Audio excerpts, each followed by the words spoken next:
mahasiswa baru Universitas Airlangga ingin melakukan wawancara terkait rumah batik ini. Kalau boleh tahu, Bapak dengan siapa? Saya dengan Usman selaku pemilik dari Rumah Batik Jawa Timur di Jalan Dukuh, Kabupaten Timur, nomor 94 Surabaya. Baik, perkenalkan saya Ayunda Bapak dan rekan saya Uji. Saya Ibrahim, saya Ahmad. Oh iya, silakan. Jadi kami kelompok 2 dari PDB Sosial Berpikir. Jadi kan kami sedang melakukan pembelajaran dasar bersama. Nah, di matkul ini kami mendapatkan tugas untuk field study nih, terjun langsung ke lapangan melihat terkait proyek yang sedang kami kembangkan.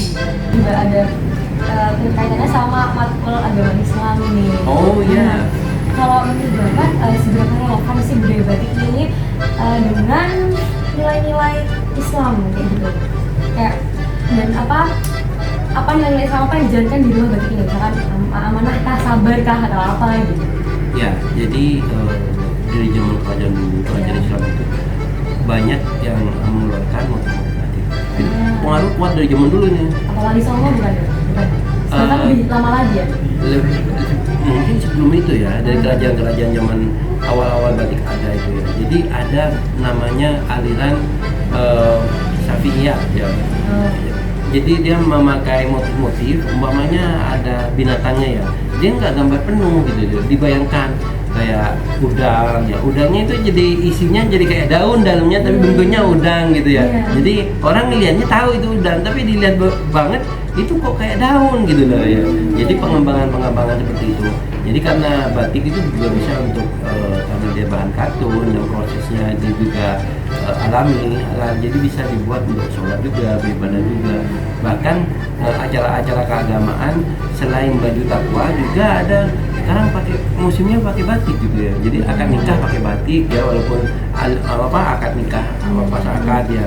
Jadi itu berperan penting terhadap budaya agama Islam juga, pengaruh budaya agama Islam terhadap batik ya.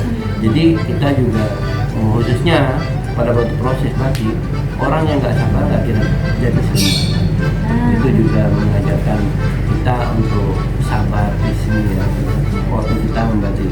Terus terjadi juga jual beli juga di agama Islam diatur banget ya. Jangan kita sampai menipu orang, jangan sampai kita mengurang-urangin ya. Nah, misalnya orang yang pesen 2 meter, kita kurangin jadi 2 meter aja gitu, atau 2 meter 4 jadi 2 meter. Itu kita jaga banget untuk produksi kita, kalau bisa dilebihkan walaupun sedikit agar tidak terkena hisab di akhirnya ya, kayak gitu ya. Jadi kita tetap menerapkan untuk seperti itu. Jadi kalau umpamanya ada orang komplain, Pak, kok kain saya kurang, wah itu cepat kita tanganin itu. Kenapa itu? Prosesnya gimana ya kok bisa sampai kurang? Dan kita pasti kasih kompensasi bagi yang pembeli yang merasa itu, agar kita bisa merenung diri kenapa sampai terjadi pengurangan walaupun sedikit. Itu kita harus waspada banget karena hisapnya juga penting.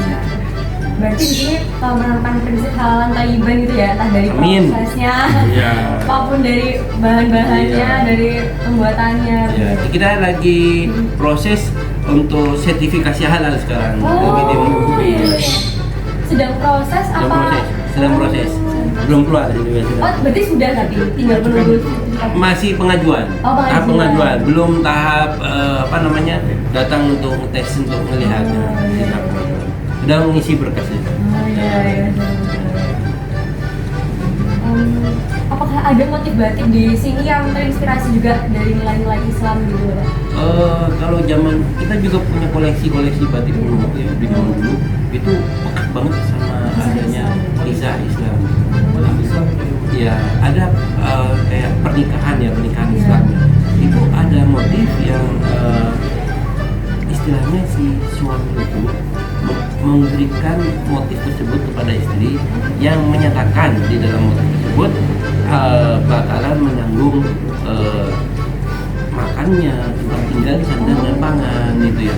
Terus nanti ada juga motif yang dipakai oleh besan-besannya juga ya, yang menyatakan dan ada juga motif-motif kerajaan-kerajaan zaman dulu yang kisah tentang pertumbuhan darah zaman dulu juga ya, yang di zaman kerajaan Islam di Indonesia Dan masih banyak lagi motif-motif yang bisa saya temukan.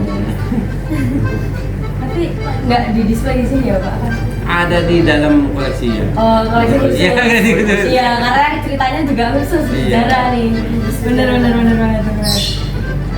Terus menurut Bapak, berarti batik ini merupakan sarana dakwah yang tepat atau tidak nih untuk mendakwahkan Islam gitu kepada masyarakat?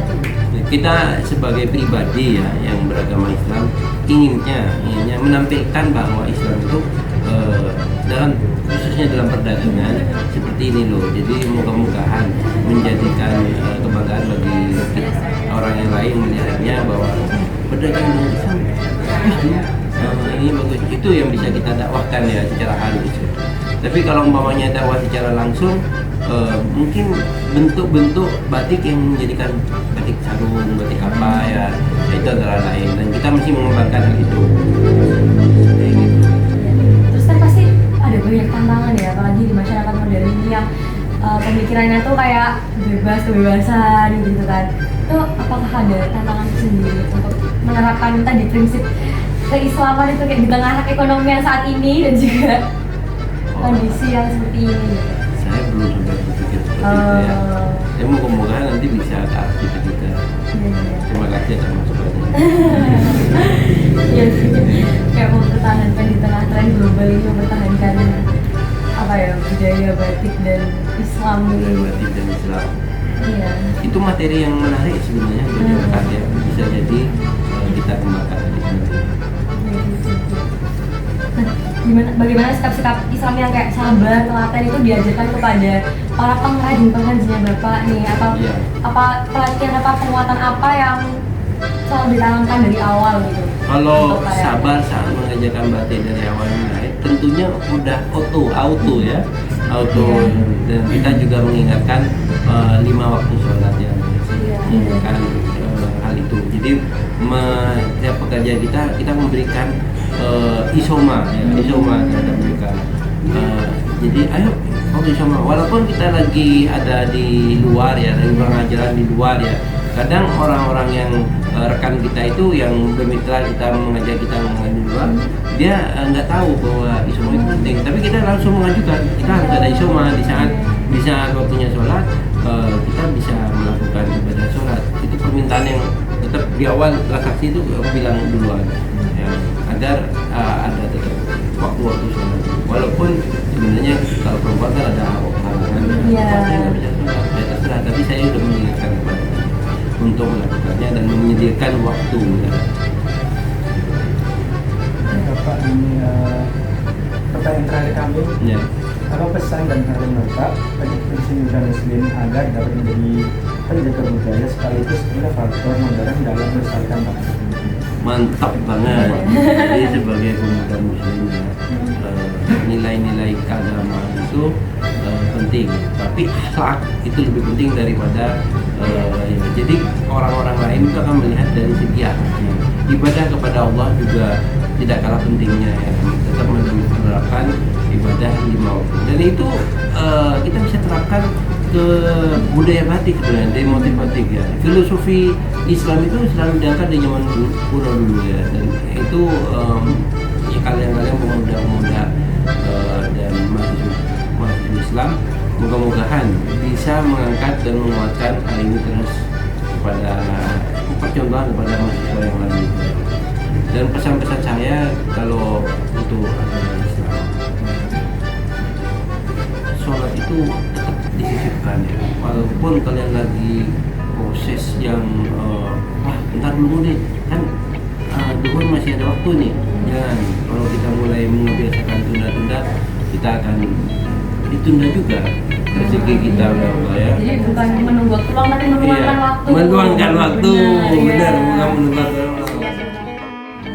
Terima kasih banyak Bapak Ya. atas waktunya dan ilmunya yang Ya. sudah diberikan kita, pesan-pesannya juga. Terima kasih banyak Bapak. Ya. Semoga sukses, makin jaya membatik Amin. Surabaya ini ya.